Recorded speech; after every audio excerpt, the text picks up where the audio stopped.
talk to you more about that. Yes. I'm actually going to introduce Billy Glisan because, I've got two different, we're filming and projecting, it's great, technology. There have been a lot of paradigm shifts going on in the field of strength and conditioning, as well as the game is always evolving and improving. And what we're trying to do is keep up with all that stuff and then use that stuff. Billy has got a master's degree in exercise science. He's been designing our programming since 2003.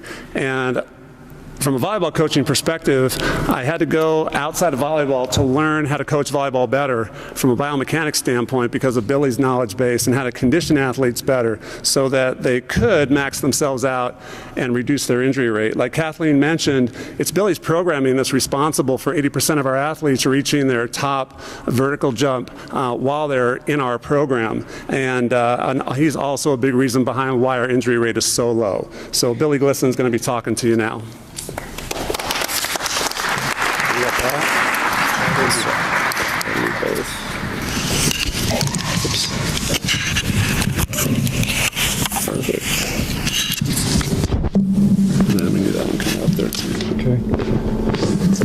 Good evening.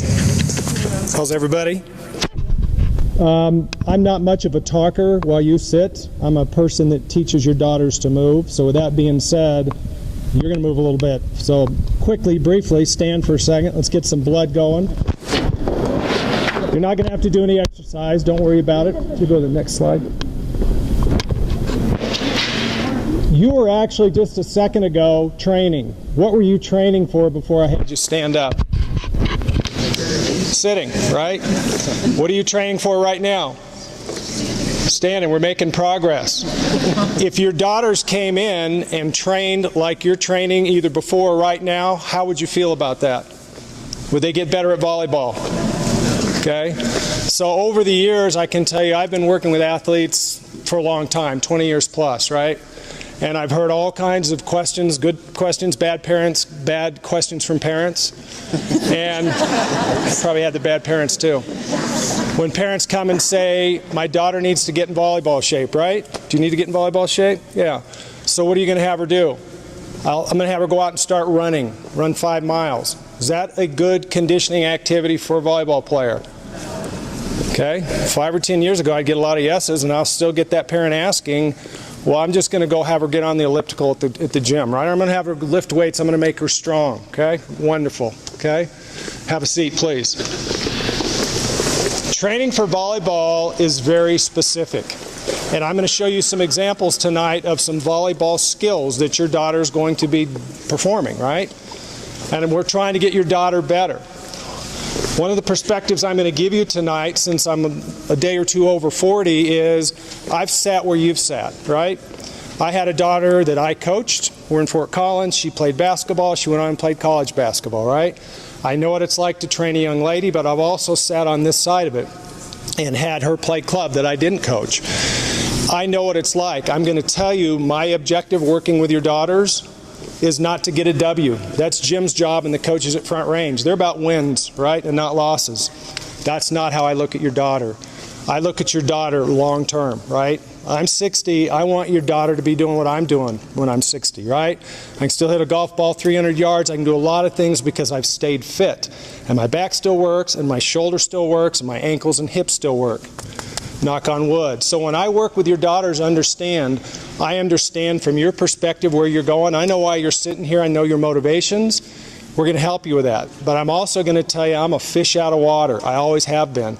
I worked with the largest spine center in the nation with some of the best therapists, orthopedic surgeons, and what I do with your daughter is going to be different from what they're doing down the street 3 blocks from here. I guarantee it, okay? But I'm going to bring to you knowledge, skills, and expertise to make your daughter better and keep your daughter healthy, not only while she's here at Front Range, but long term. My philosophy is also that I want your daughter to learn up here, because by the time they're 17 or 18, they ought to understand, and not just by me or any other coach, do this and they go do it. They need to understand up here why they're doing it. For those that are good enough and lucky enough to go play college, they need to start making their own decisions about what makes sense in terms of their training for their back, their hip, their shoulder, their ankle. So You need to know that, and anytime you're here and I'm around, please ask me, but you may not get the standard question and answer from me. I'll give you probably more than you want. Training's very specific for volleyball. I'm going to take you into, let's go attacking first. I'm going to show you some video clips, and I'm going to get real specific with some visuals because I know you want to see visuals rather than listen to me talk. We're going to play that first clip twice. It's going to play really quickly. Watch that again. Stop. What'd you see? What you should have just seen was one of the most complex movements there are in sports. For a volleyball athlete, this is an international level Olympic athlete, and I'm going to tell you his mechanics, and I'm going to slow this down and show you his mechanics, are as good as anybody in the world, male or female. He hits the ball hard, but what just happened? What did you see? What did you see? Nothing. It was a blur. What did you see? It was a blur. We're going to go a little slower. Kathleen, go a little forward for me. Get me up to a reverse power C in the air. I spend a lot of time working with athletes. I work with athletes to teach them hit, throw, and kick harder, okay? And tolerate hitting, throwing, and kicking harder. This individual right in there, that's great right there. I want you to get some visuals. The first thing I want you to notice, and there was already another visual that was up there tonight of a hitter. A hitter in the air, male or female, at the best level, best mechanics, are going to have their knees and legs up behind their body. Remember that, because when I start showing you some strength and conditioning exercises tonight that are being taught down the street or elsewhere, that's not what they're teaching them. They're teaching them all the cool, popular, trendy stuff. I don't teach popular, cool, trendy stuff. I teach things that improve their performance and keep them from getting hurt. It might be different, and probably is different from what happens down the street. Right here, so you see the knees behind him. We're going to click forward just a couple steps. Imagine there was a dot on this guy's right hip. When it started, that right hip was pointing over towards the right antenna. What do you see his hip doing? It's turning, it's rotating, okay? But now wait a second. We want this guy to hit harder. How do you do that? How do you improve your daughter's arm swing? Work on arm swing, right? And in volleyball, all you hear about is arm swing. Make their arm swing greater. I'm going to tell you that volleyball is being taught across the country, right, based on arm swing. And I'm going to tell you every other sport where they hit, throw, or kick, their hips turn first, right? It starts from the ground up. Their feet go first. There's a reason the legs are behind them. They're going to use their legs to generate more power because there's a lot of strength in the lower body. Their hips turn, then their shoulders turn, and then, so if we go a couple frames forward, what you'll notice, and if you'll just slide that back and forth a couple times, Kathleen. Let's just go back a couple frames. You're going to see, the first thing you're going to watch, we'll go all the way back to that reverse C position, and you can't see the C, but his legs are going to kick to start the motion coming forward. Let's go the other way. He gets up in the air, the legs are going to kick, the hips are going to turn, the shoulder's going to come through, and look, the arm's still way behind the body. Every other sport does that. I work with the hitting coach and the pitching coach from the Rockies, right? What happens in baseball when they're throwing 90 or 100 miles an hour? But that's what we've been teaching in volleyball, and we wonder why there's shoulder problems in volleyball, right? They step, they turn their hips, they turn their shoulder, the arm comes through. That's what we teach in volleyball. It's not this crazy science, it's basically mechanics, it's muscles, it's energy. Let's go forward.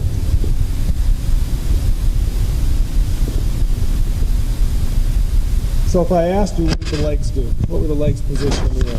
Where were they? Up behind them, right? What did the hips do? Rotated. What did the shoulders do? Rotated when? After the hips. What did the arm do? It came through last. Remember that. When your daughter comes, depending on her age, and I'm going to show you some 12 or 13s in a second, they're not going to look anything like that. But this is what we want them to look like. But to get them to look like that, are you training right now to get there? You're sitting right now, you're training to sit, right? Everything you do is very specific. If we want someone to hit like that, we have to train them to move like that. I'm not a person, I'm a strength coach, right? I'm an exercise physiologist, and I'm going to teach strength. I'm not going to teach general strength. They're not going to be looking in front of the mirror doing bicep curls, working on their beach muscles. I don't care how they look in front of the mirror. I care how they look on the court, how much force they can generate, and when they land, we'll talk about that, how they land so they don't blow out their ACL in the process. Let's go to the next footage, please.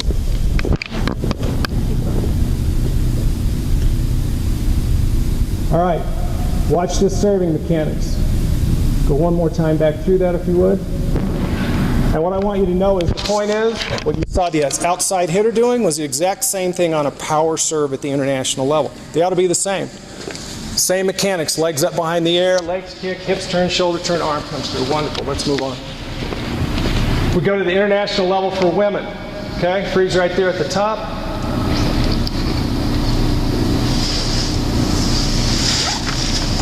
Glad you're running it and not me. Right there, legs aren't as good. Right leg's up, left leg's down. Okay, she's not as mature with her hitting as the guy was. Okay, guys can do a lot more things than women. That's not how I look at it. That's true. I'm going to try to teach your daughters to be just like that guy up there. It's not going to happen in 2 or 3 weeks. All right, what do we also notice? Hip's going to turn. Go ahead. Leg's going to kick, hip's going to turn, shoulder's going to come through. Look where the arm is. It's behind the turn of the body. Very good. Let's move forward. You got that visual for hitting? That's what we're trying to teach. Freeze that. This is a homegrown front range product, right? This girl played here, played at Duke, right? Played pro ball, okay? This is how it's done. I can take her and show you exactly when I go do a clinic, that's who I show, okay? It's her. Because we're going to take her through, we're going to go to this position in the air. What are we going to see? Legs up behind the body. As she goes frame forward to start to hit, legs are going to kick, hips are going to turn, shoulders coming through, arms coming through lap, okay? That's what we teach. It's very specific. Make sense? Let's move forward.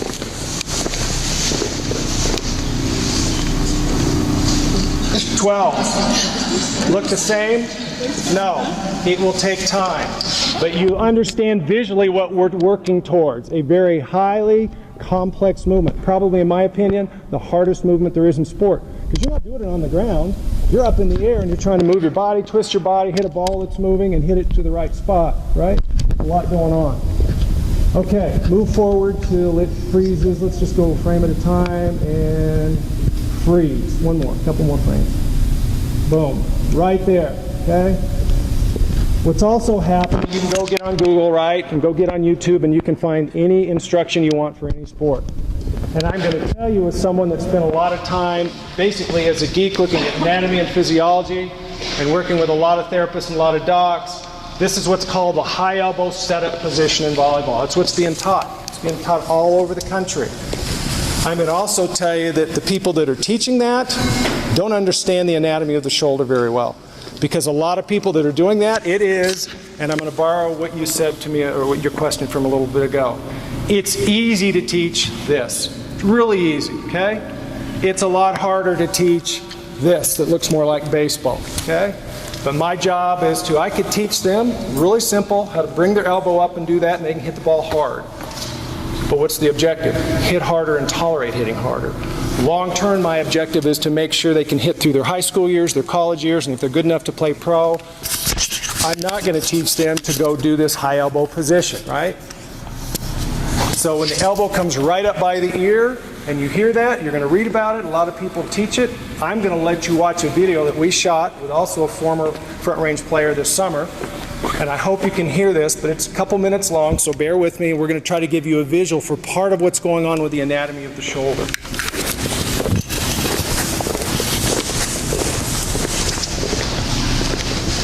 I want to give you a good visual of kind of what's happening.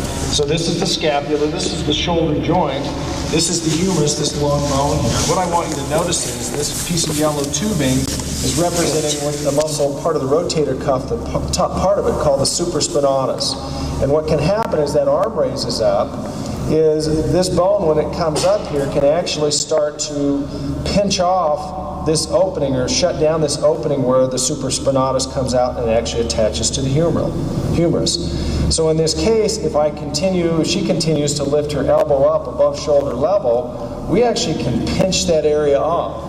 And oftentimes that might be referred to with volleyball players who get, quote, a hot shoulder and inflamed shoulder. They get anterior superior impingement. What that means is, anterior meaning the front of the shoulder, superior meaning the top, they can get pain, inflammation on the top and front part of their shoulder.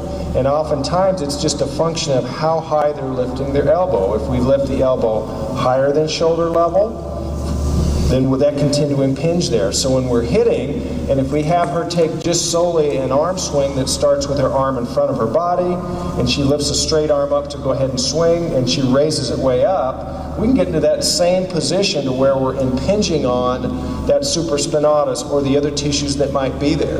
If she swings a lot like that, mechanically, that can put stress, once again, on the supraspinatus or other tissues there, cause inflammation. Down the road, we can get bone spurs that get created on the bottom of the shoulder, top of the humeral head, and that joint, and it can actually fray on that part of the rotator cuff, the supraspinatus. That can create significant problems and lead to surgery. All right, freeze her right at the top, please. Right there. The difference in the arm swing that you see Becky doing here and the standard high elbow swing setup, the high elbow, once again, is real easy to teach. You'll pay, your daughter more than likely could come home with a shoulder that's sore. A lot more, obviously, hopefully, is the message that can happen. If you look at this where her arm is, if you look at the line of the shoulder, the green line there, as she goes up to swing, her elbow doesn't come up first. She comes back like she's throwing. And basically, this part of her arm is in line with her shoulder. She can generate and tolerate rotational forces, arm swing, arm force, arm torque, much better in that position, right? Her elbow is going to come up, but it's going to come up later, right? And when it comes up later, go up to the top where, and actually it may not go to the top on this one. See if it goes any further. That's it. Is that the end of it? I'll just give you a visual. So basically what's going to happen, one of the things, this is getting into the weeds and I'll stop here. When she goes to contact, to keep from doing that and pinching off this area, the good hitters all get here, okay? Their whole body turns. If you watch a professional pitcher throwing to home, they do the same thing. They don't stand up straight and do this. When they go to release, you'll see their whole body tipped over. It allows the shoulder to generate and tolerate arm speed and torque. Make sense? Let's go to that second video, please.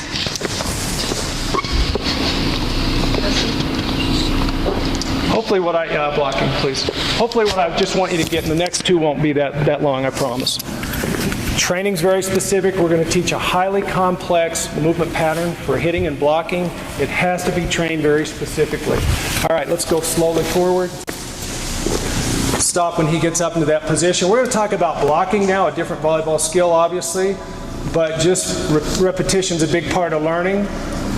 Look at this guy when he gets in the air. International player, where's his legs? Behind his back. Where's his arm? Stop right there, please. Arm is in line with the shoulder. It's not up here yet, okay? That's what we're going to teach. For now, and if you want to talk about it at some point when you're here, we can talk about the mechanics of the shoulder and I can put you to sleep faster, okay?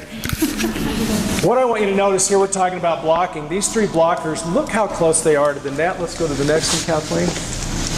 Their body is right up on the net. Look at these two girls, right? Oops, back up just a hair. So the two blockers here, when they go up in the air, look how close they are to the net. Oh no, by the way, watch her arm swing, watch her legs up behind her, starting to see a trend. But in terms of blocking, they're really tight to the net. Go forward, please. This is our man, Ryan.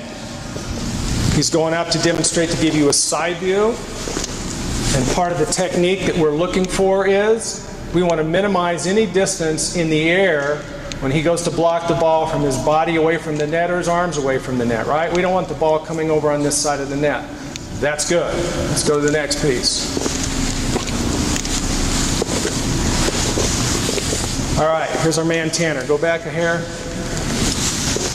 I said to you right there, right to the top. Boom, perfect. Box jumps, right? It's the cool thing to do. Many of you guys are going to work out, everybody's doing box jumps now, right? We haven't done box jumps in probably 10 years, okay? And I'm going to show you why. Never had to do box jumps. Yeah, never. And box jumps are cool, but box jumps will train you to jump up on a box with your legs and knees in front of you, right? Remember what I showed you in blocking, where the leg's supposed to be? Behind your body, right? Tanner, as he'll tell you here in a little bit when he comes up to talk, that's how he was trained when he played volleyball, right? And now when he goes up to block jump, look at his technique. His body's just doing what it's been trained to do. Legs come up in front. Wonderful if you're a sport that requires that to happen. Not so great when you're in a sport that this needs to happen with your legs behind you. Okay, let's go forward, please. This is Tanner block jumping. his natural technique. Body falling away as he goes up. If I continue, the video won't play, it's froze there. But if we continue to work on this, his body's going away from the net. It's making a bigger space, his arm's going further away.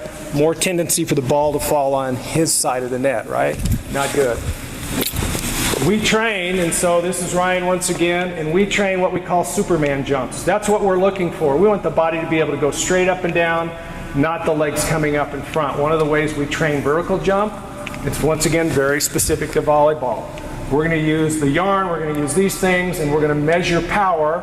And over the course of the year, your athlete ought to be able to jump up with the legs straight or legs coming behind. Both of those would be good. Once again, training is very specific. Next video, please.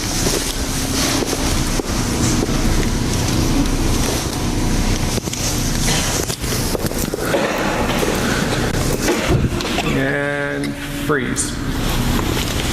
So in a passing posture, we're going to look at these guys, and a couple of these guys will show us the same thing. One of the things that we're looking for is the ability for the spine from the head to the tail to be really long and the hips to open up and feet going out. That's really important for good passing posture. In just a second, once again, I'm going to show you a couple different exercises, show you one that's better than another in terms of the way to teach these mechanics. You'll see here with the green lines kind of the same thing, right? We want the spine to be long, straight line there, and we're looking for these kind of angles, right? Let's go forward. In fact, let's just go all the way into the squat, please.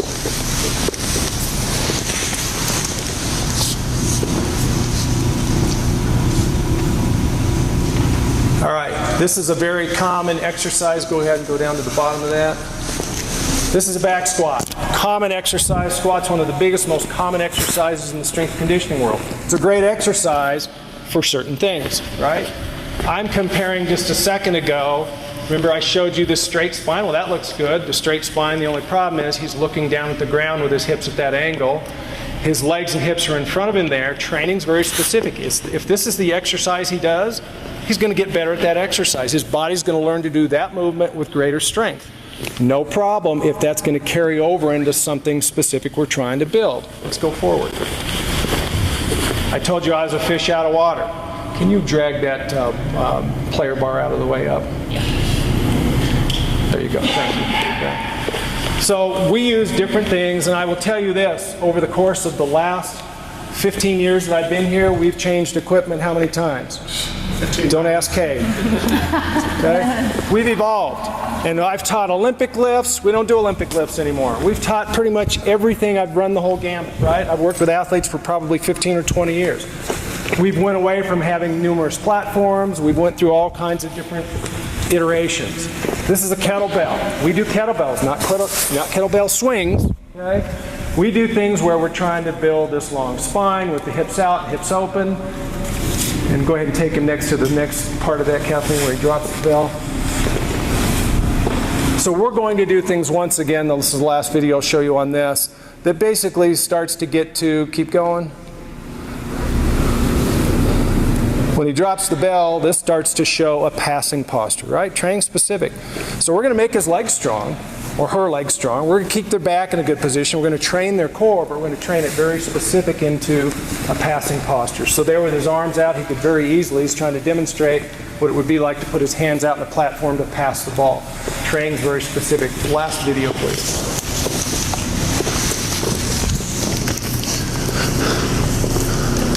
Actually, one more before that, the landing.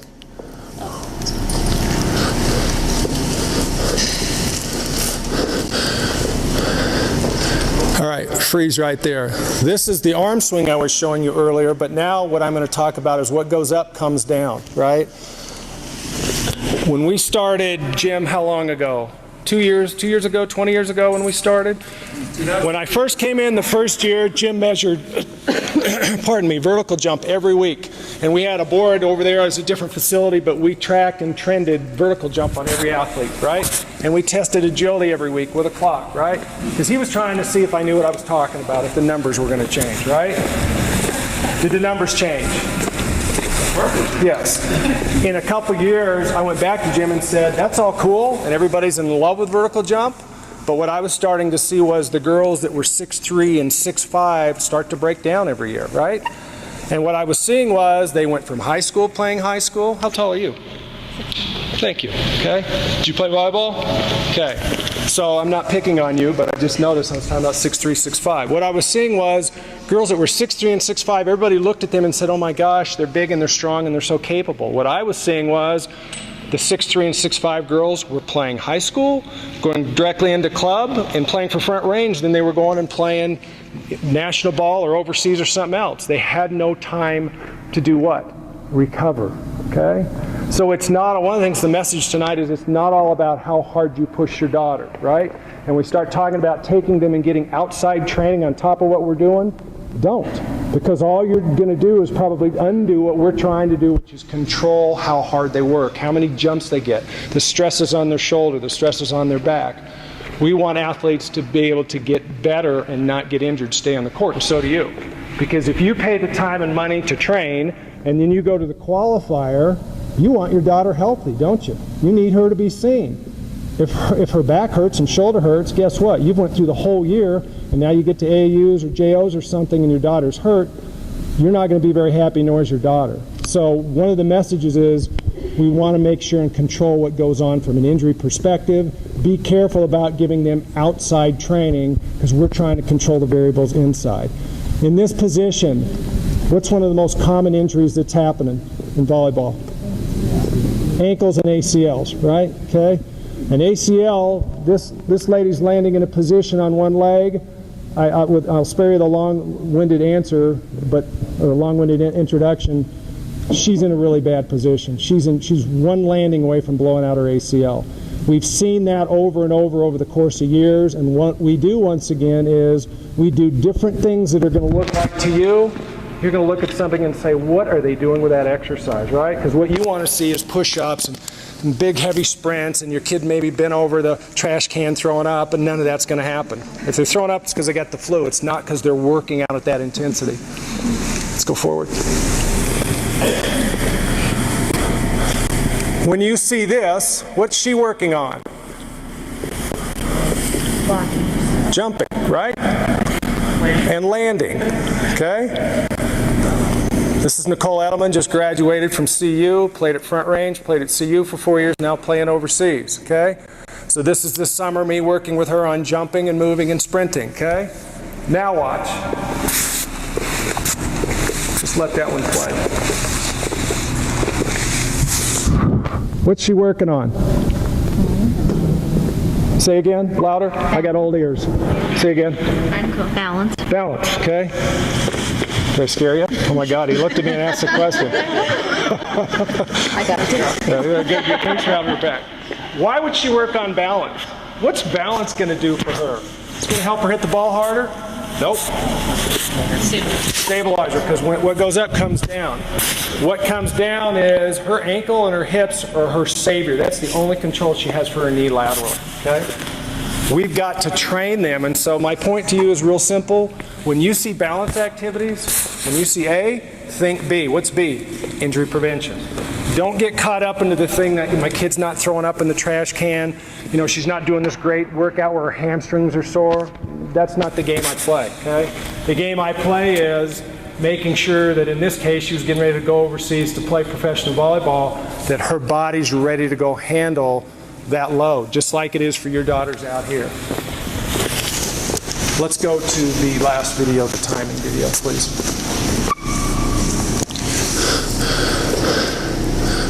How am I doing, Jim? 3 minutes, right? Jim? What? I'm at 3 minutes yet? I'm almost done. Watch the green, but not so fast. Start over back from the beginning, will you? Before you start, hit pause for a second. Here's what you're going to see. You're going to see over on the green side some data. That data is seconds, okay? I want you to tell me what the average length of a volleyball rally is in seconds. Watch the green, it'll give you a little clue. Go for it. Can you see over me? Just kick me, you will here in a few weeks. Can you see? This is in slow motion, so what was the length of that first rally? 4.6 seconds. Keep going.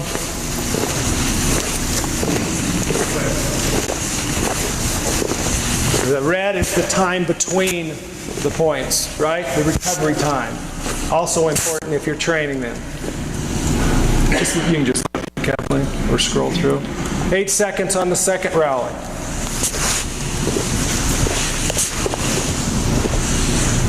I'm going to cut you to the chase. If we let this play, the average volleyball rally, depending on how good the volleyball players are, the more skilled they are, the longer the rally is going to be. But those rallies more than likely won't last over 10 seconds. I'm good, I've seen enough. PDF, please. What was the time again? How many seconds? Matt, come here. But what's the total? 10. Less than 10, right? Remember that. When you tell your daughter to go out and run 5 miles, how long is it going to take her? 3 hours, you're getting her ready for volleyball, right? No, you're not. Do things that are 10 seconds or less, you'll get her ready for volleyball rallies, okay? I know that doesn't make sense. Last thing I'm going to tell you, if you look up here, this is the technical side, sorry, but I'm going to make it simple. 0 to 10 seconds. There's 3 energy systems in the body you use, right? Right now you're using this one over here. You've been sitting for 2 minutes or longer. That's the aerobic energy system. When you go get on a bike, you go get on the treadmill, you run, you jog for anything longer than 2 minutes, that's the aerobic system, okay? We're going to spend maybe 20% of our time this year working on that. So aerobic energy, aerobic training is not important for volleyball because volleyball, I shouldn't say it's not important, it's not as important as this 0 to 10 seconds, right? Because you saw the rally. That's what we have to train. We have to train the right energy system. 75% of the time you'll see us training, especially in the strength and conditioning area, is going to be spent doing things that are 0 to 10 seconds. So when we're working on jumping fast, hitting hard, moving quickly, that's what we're doing.